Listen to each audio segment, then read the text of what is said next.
নমস্কার। প্রার্থনা, কবি অনির্বাণ ঘোষ। সরস্বতী বিদ্যা দেবী, মাগো তোমার কাছে আমার কিন্তু অনেক কথাই বলার মতো আছে। সেসব কথা শুনবে তুমি? বলছি, তবে শোনো।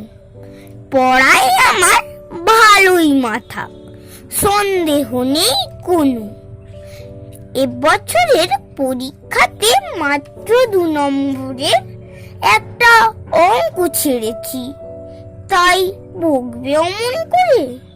মায়ের সে কি চিলচাচানি শুনতে যদি তুমি। কেবল বলে আমার নাকি বেড়েছে দুষ্টুমি।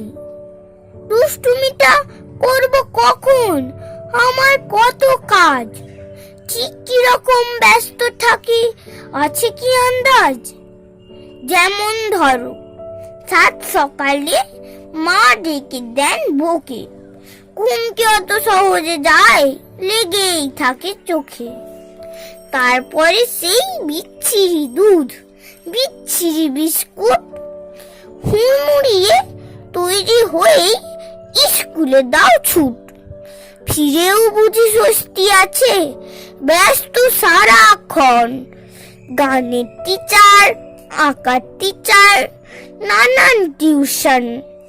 তোমায় কি আর বলবো মাগো, সবই তোমার জানা। এই করো না, ওই করো না, হাজার নিষেধ মানা।